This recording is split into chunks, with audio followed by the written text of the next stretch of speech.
जय श्री कृष्णा, राधे राधे, जय माता दी सारेनु। मैं हूं आपकी नीता पटियाल और आज मैं आपको अपने बचपन के बारे में कुछ बताना चाहूँगी। मेरा स्कूलिंग जो था वो दिल्ली में ही हुआ है और दिल्ली में जो थी वो गर्मियों की छुट्टियां पड़ती थी तो हम लोग अपना हिमाचल जाते थे। और हिमाचल में जो था वो ज़्यादा टाइम मेरा जो था अपने नानके में बीता। और हिमाचल में जो छुट्टियां हैं वो बरसात के सीज़न में पड़ती हैं क्योंकि वहाँ पे बारिश बड़ी भारी होती है और रास्ते कच्चे होते हैं, जिस वजह से वहाँ पे रास्ते बंद हो जाते हैं, पहाड़ फिसलते हैं। तो बारिश की वजह से वहाँ छुट्टियां बरसात में होती थी। अच्छा, मेरे मामा का जो बेटा है ना वो भी मेरे हम उम्र है, हम दोनों एक ही उम्र के थे।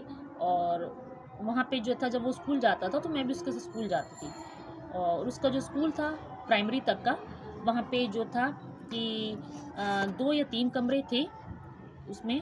और आगे आंगन था, आंगन के सामने 2 पेड़ हुआ करते थे आम के, और उन पेड़ के नीचे 2 मास्टर बैठते थे। और पूरी स्कूल के जो बच्चे थे टोटली वो 20 या 25 थे। वो सभी बच्चे बाहर आंगन में बैठे होते थे अपनी अपनी एक एक लाइन में, किसी लाइन में 2 बच्चे, किसी में 4 बच्चे, ऐसे पर क्लास वाइज बच्चे बैठे होते थे। और वहाँ पे जो पढ़ाई होती थी वो ज़्यादातर ये पट्टी थी हमारे यहाँ, तख्ती जिसे कहते हैं। इसको 2 टाइम लिखते थे, बस एक बार लिख लिया, फिर उसको धो के फिर साफ़ करके फिर हम गाजी, जो इसको मुल्तानी मिट्टी कहते हैं, इससे साफ़ करके इसे फिर सुखाते और फिर एक बार जो है फिर से हम इसको लिखा करते थे तख्ती को। और उसके बाद जो था, हाँ, उसके बाद जो था दोपहर को हम लोग वहाँ पे पोइम होती थी, वो बोलनी होती थी। वीर तुम बड़े चलो, धीर तुम बड़े चलो, सामने पहाड़ हो, और नदियों से तुम बहना सीखो, भंवरों से तुम गाना सीखो। ये सब कविताएं होती थी। उसके बाद हमारे वहाँ पे पहाड़ी करवाते थे 2 से लेके 20 तक, पहाड़ी लैंग्वेज में बड़ी ज़ोर ज़ोर से ऐसे पहाड़ी तान में जो है बस सभी बच्चे जो है पहाड़ी बोलते थे। मैं कि सब बच्चों को पहाड़े तो ऐसे याद थे जैसे गाने याद होते हैं, पहाड़े बड़े करते थे वहाँ पे बच्चे। और उसके बाद अगर कभी कुछ डिफरेंट होता था तो वहाँ पे एक किताब पढ़वाते थे, रीडिंग।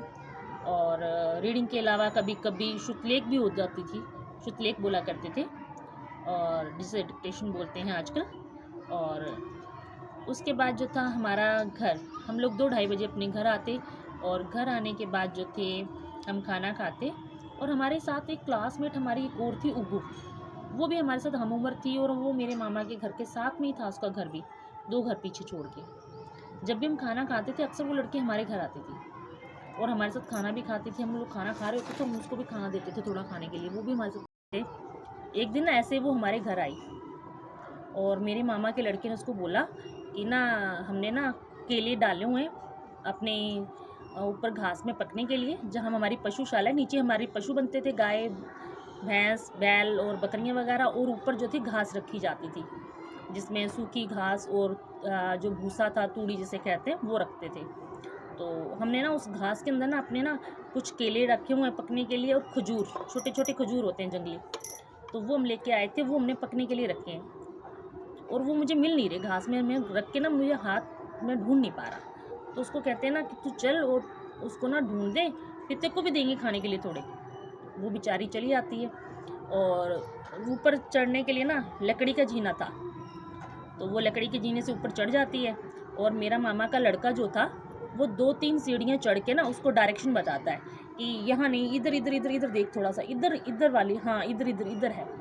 वो बेचारी ऐसे ऐसे करके ढूंढ रही होती है सारा सामान, और जैसे वो ढूंढ रही होती है ना उसका हाथ ना पड़ता है किसी चीज़ पे, और वो ज़ोर से चिल्लाती है, वो ज़ोर से चिल्लाती है, बड़ी तेज़ से रोने की आवाज़ आती है।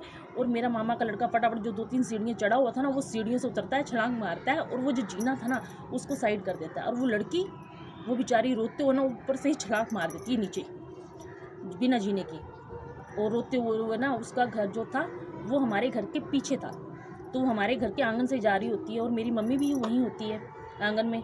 मेरी मम्मी के पूछती है क्या हो गया, क्यों रो रही है, अभी तो थोड़ी देर पहले घर से निकले हैं खाना खा के, इधर की तरफ गए थे गोड की तरफ, पशुशाला की तरफ, क्या किया। तो फिर वो दिखाती है उसके हाथ में ना सारा, उसको ना ततैये ने काट लिया था, हमारे यहाँ कहते हैं तरमोड़ी। और मेरा मामा का लड़का जो पप्पू है ना वो इतना शरारती, इतना शैतान था, उसने जानबूझ के उसको वहाँ पे ना तो कोई केले थे ना खजूर थे, जानबूझ के उसको चढ़ा दिया, और जानबूझ के जो है उसका हाथ जो है उसको डायरेक्शन बताता रहा कि कहाँ पे क्या है।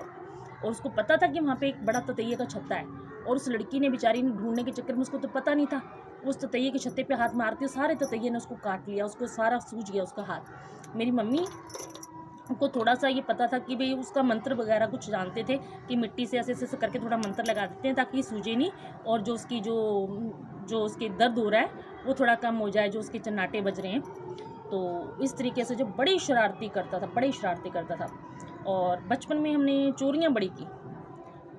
सब सो जाते थे, कभी किसी के यहाँ से खीरे निकाल लाना, किसी के अंगूर, हमारे घर के पीछे जो घर था मामा का, उनके अंगूर की बेल थी। और हमारे यहाँ जो था 3 घर पे 1 नल था सरकारी, हम लोग पानी उन्हीं के घर से भरते थे।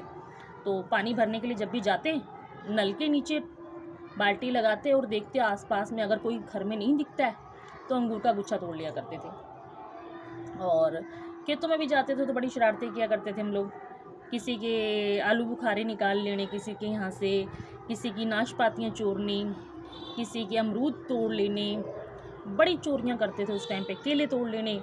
लोगों को दोपहर में ये काम होता था सोने का, और हमें सोने का नींद नाम तो आती नहीं थी। हम लोग यही प्लानिंग करते थे आज किधर जाके किधर डाका डालना है हमने। तो गाँव का बचपन बड़ा यादगार था। काश यादों के साथ बचपन भी वापस आ जाता। जो भी थे दिन बड़े अच्छे थे।